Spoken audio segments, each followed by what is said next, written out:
there's Billy's question, you can see. Hello again, George. Maybe a bit of a weird one to conjure wisdom for, but do you know any teachings regarding addiction and discipline? Yeah, so addiction is something that I've been exploring more since I've been invited to a couple of events where it was addicts who were in recovery and learning more about drug addiction and the various forms of addiction. And just checking we're all good. Yeah, beautiful. Yeah, so I've been doing these events in addiction. So we all have addictions of various forms. Like, speak for 99% of us, me included, of addictions to dopamine of some form. So for me, it's the sweet treat. And I feel like I'm fairly balanced with it, but I do notice that because I work for myself, I go to cafes and I have a vegan brownie most days. And my body enjoys that sugar. So that's one of my addictions. And we have varying forms on various gradations of harm, going from food or over socializing and not being by ourselves, pornography, through to alcohol and harder drugs. And I've just actually finished a book recently called Chasing the Scream by Johann Hari. Chasing the Scream by Johann Hari. Amazing, amazing book. Highly recommend it. And it talks about the drug war that we've been on and how we as a society treat people with addiction. And that is basically if they're taking a hard drug, to say that they're criminals. And even if it's something like gambling, is to pull yourself together, you're out of control, take responsibility for your life.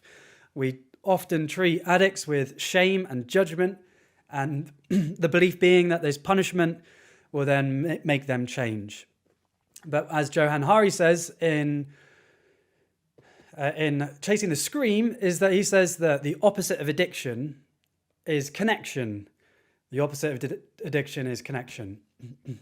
So often we are using these substances in order to fill an emptiness that we feel within us, a sense of disconnection from our wiser selves, from our playful selves, from our selves that likes being in relationship, the part of us that likes security. When we lack our basic needs, when our basic needs are not met, then we feel this disconnection, this pain, and then we use external sources in order to satiate, distract, and numb ourselves from that pain. And, for my smaller addiction of, less intense and less damaging addiction of vegan brownies, it's still, I notice myself, if I have a bad day, I use food as an emotional crutch to kind of support myself. And so, with even more intense, trauma that people go through, their lives are so difficult, and maybe some of the stuff that you're working with is, we then begin to use this substance to help support us. So the question that Billy asked is that, how do we deal with it, with addiction? And you use the word discipline, which, we can explore. But that, first of all, that insight that the opposite of addiction is connection, as Jackson said in the chat, is, and look, we got the chat on now. This is great. I'll still work on this for the future. Okay, chat off. So, the opposite of addiction is connection. So rather than fighting our addictions with discipline, it's like, come on, I shouldn't eat this, I shouldn't watch this, I shouldn't buy this.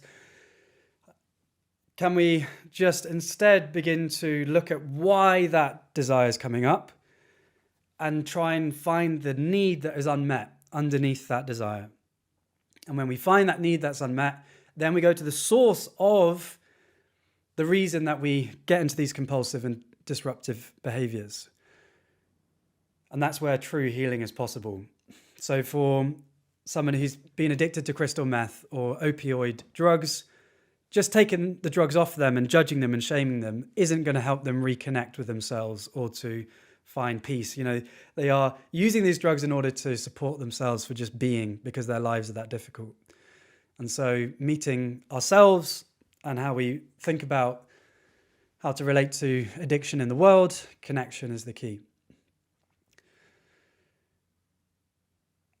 And this is the key word, we don't take simple answers here on our adventures into the Tao and nature. And discipline is also a useful tool that we can develop. So we looked holistically at connection being the source of many of our addiction problems.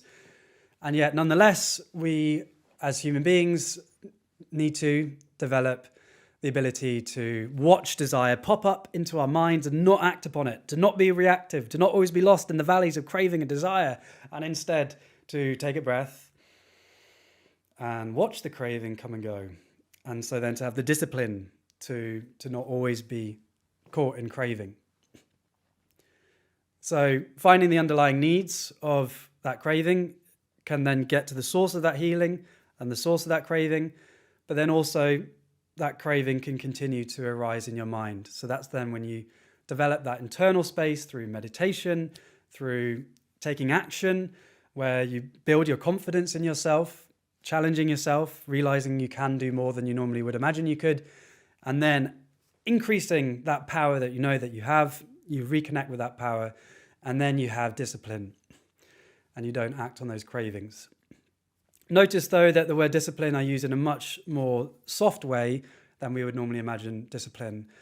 There's the difference between high standards and harshness.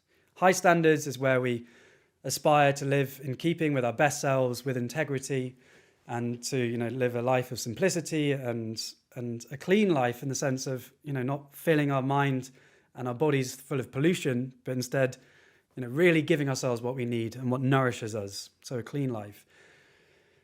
And when we give ourselves these things, that's high standards. We work towards that. Punishment and harshness, on the other hand, is where we waste our own energy beating ourselves up with a big stick saying, you shouldn't be doing this. That's a waste of energy. High standards isn't. Discipline can help you get there, but in a kinder way.